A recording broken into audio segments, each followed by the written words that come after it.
you come into your patient's room, and if you guys want to introduce yourself right now, that would be fine. You can introduce yourself. You can talk to the patient. Explain who you are. I'm Jennifer. I'm going to be your nurse today. I need to assess to see if we need to do suction on you, so I'm going to listen to your breath sounds. Take a deep breath for me. I want you guys to listen to all six places for breath sounds. Have them take a breath in and out. In and out, in and out, and then listen to the upper bases, or the upper lobes on the top. Yeah, so you can hear the gurgles and stuff. So you're looking for, hypoxia, listening for the crackles of the lungs, difficulty breathing. They may complain of shortness of breath or dyspnea, those kinds of things. That's what you're looking for. Okay. Then you're going to go check the doctor's orders to make sure that you guys have your an order to suction. Once you guys have determined that, you can come back in. You can do your hand hygiene, so wash your hands. You need to gather your supplies and your equipment, which includes, you'll need a suction cath kit, suction and glove cath kit. I always bring an extra set of gloves in case you're going to need them. You're going to need your trach care kit. You're going to need goggles, a mask, and gloves. You're going to need peroxide, and you're going to need saline, and you're going to need a drape to drape the patient. Okay? So the first thing you're going to do is you're going to talk to the patient. If you haven't already identified him, identify him, ask him his name. A patient with a trach most oftentimes will not be able to talk. So you need to establish a form of communication, whether it's a little notebook and have him just write his birthday, whether it's a sheet like they showed you in the movie that says suction and they can just point to it, or pain med and they can just point to it, anything like that. Establish, if it's shake your head twice or blink your eyes twice for yes, or whatever it is that you're going to establish for communication.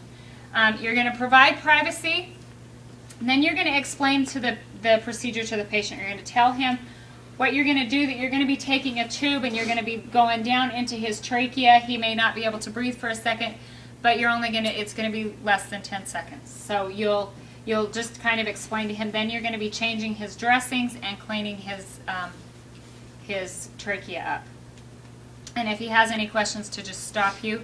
This can be stopped, and then he can write down his questions if he's got them during that procedure. Okay?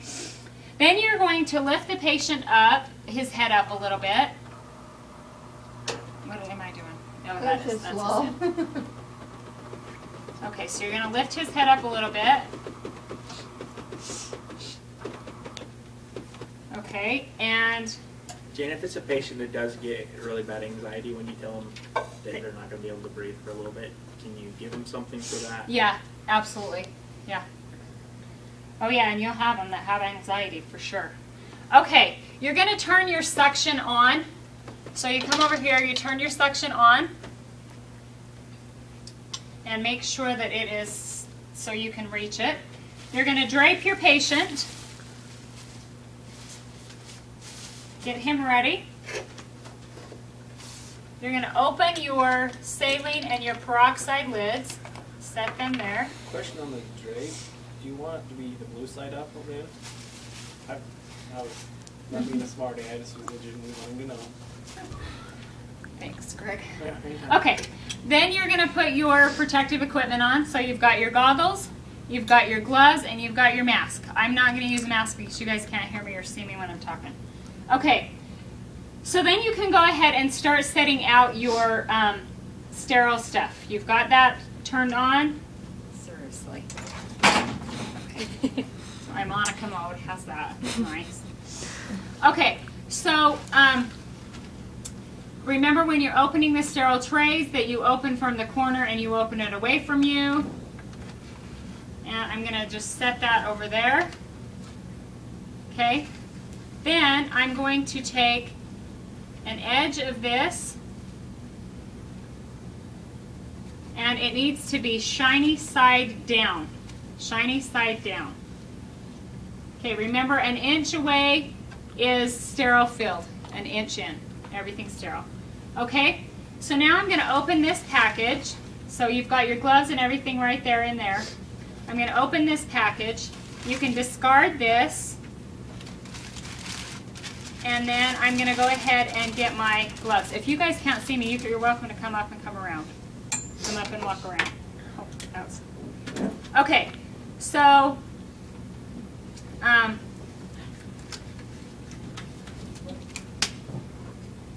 okay, so you're going to put your gloves on sterilely.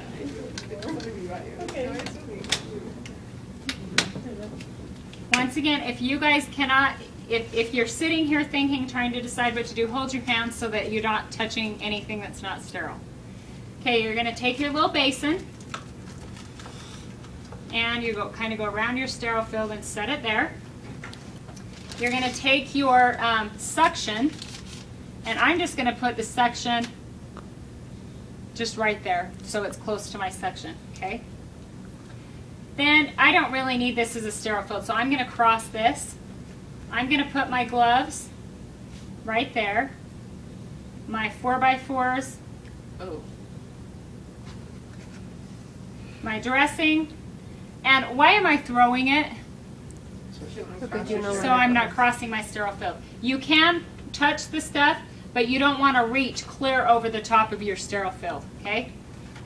So then you want to take out all of your little guys there and your twill. Gosh, it's got a hair on it. I'm sure it's fine. Okay, so then you've got your stuff that's on your sterile field. Okay, now you are going to have to use the non-dominant hand. This hand is now going to be just your clean hand. This will stay sterile, okay? So with your non-dominant hand, you take your NS, you pour it in each basin. So 3 there. You come around and you dump it into the little suction basin, okay? You take your peroxide, you dump your peroxide only in the large basin. Only in the large basin, okay? How much peroxide do you want? It's usually 1 part peroxide, 5 parts water. That's generally how it goes. Okay, so then after you get done doing that, I'm going to grab my suction catheter with my non-sterile hand, and with my sterile hand, I'm going to grab this. Now, I coil this up so that it does not get contaminated when I'm handling this, so coil it up in your hand.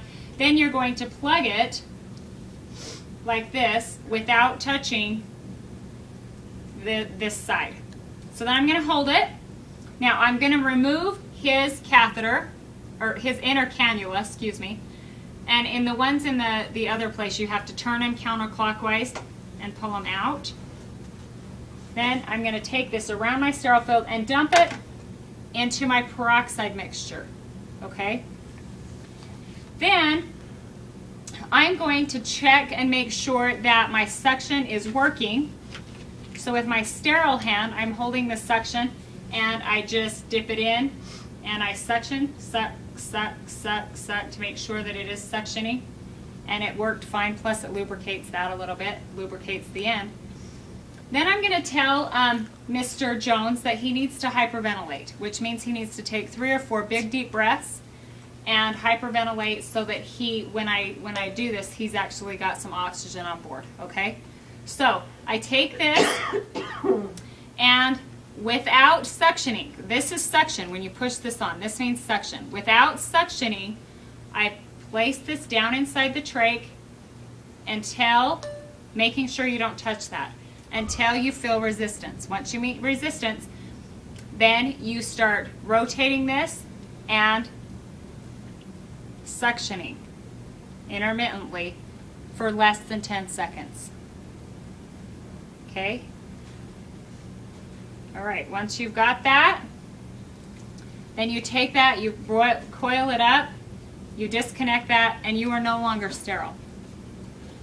Okay? Then I would take this, I would turn my suction off. I would set that there. I would take this and you coil it up in your glove. That's how you discard it. Then you take your other glove off and you discard it. Okay? But Okay. usually suction 3 or 4 times though. Yeah, and if you have to suction again, then you have them hyperventilate again and then go back down after a minute. It needs to be a full minute, okay? Okay, now to do trach care, Jen, as far as pass-offs go, will we just have to do it the once, or do you want us to? probably just once, yeah. But we may ask you, if you had to do it again, how long would you wait? And you'd say, I'd wait a minute, and you'd have them hyperventilate. That's all you'd have to do. Okay, so now we're going to go do trach care. So I'm going to get some sterile gloves on again.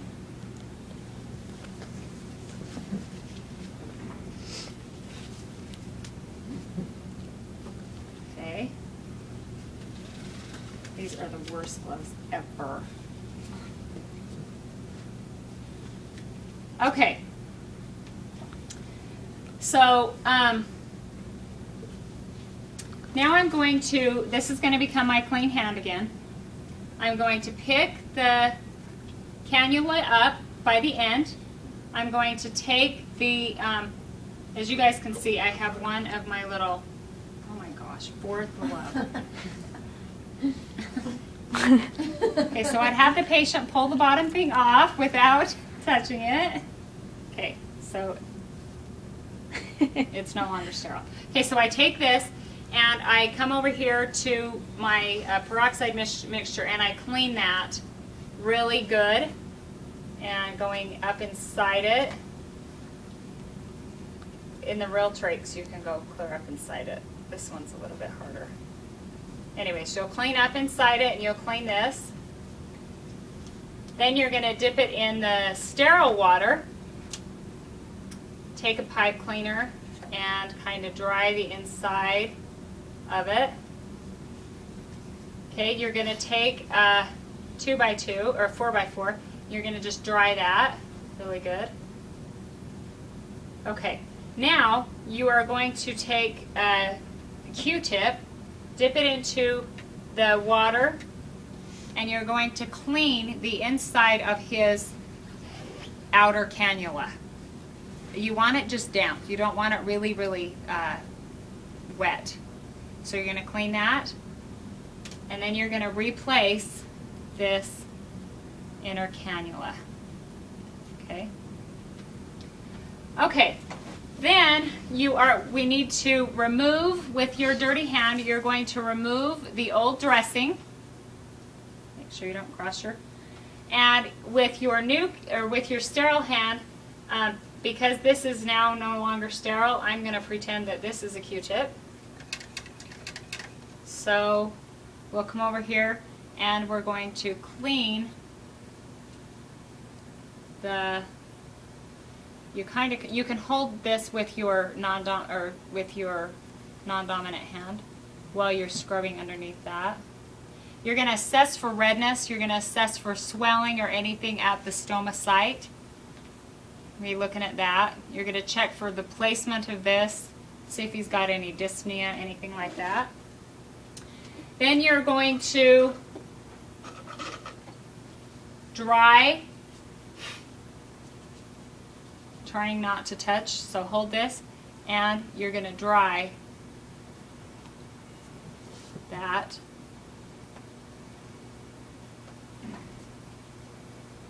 Okay. All right. Then, after that, you are no longer going to be sterile.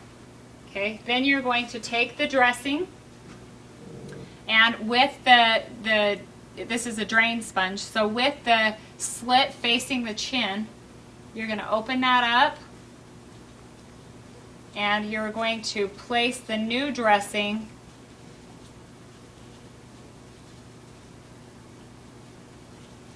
around the stoma. Okay.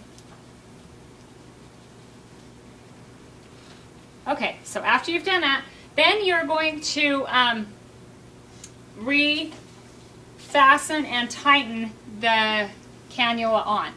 Now this one is secured with a Velcro. Some of the other ones are secured with twill ties. So you'll take the twill tie, we'll pretend that this one's a twill one, and you thread it through like this until it's the same on both sides. Then, without creasing, you take this around Mr. Jones's head. We're going to lift you up just a sec. Okay. Make sure that there is no creasing or they kind of pinch. Then you're going to thread this one through the other side. And you are going to tie that to fasten it. Okay, the trick is this. Do not ever, after you've tied it, make sure that you can stick one finger underneath it. That's how tight you want it, just one finger. Make sure that you do not ever remove the old one until you have refastened the new one on. Then you can clip the old one, remove it, and then you can put all of your equipment away. You can throw your gloves away. You can take your mask and goggles off. Then you need to do oral care. You need to perform oral care on him because their mouths get really yucky. You need to evaluate for dyspnea, evaluate for the stoma site. What are the 4 things you want to evaluate with the exudate you sucked out? Color. Odor, consistency, and amount. Good. So Okay. you're taking just like sniff the stuff. You don't even have to sniff it, you guys. It's obvious. There will be a malodor, I promise. Okay, and then you're going to reposition Mr. Jones. You're going to remove his drape. You're going to put him in the lowest position. And you are going to lift his side rails up, put his call light in reach, make sure that he is comfortable, and those types of things. Okay? So do you guys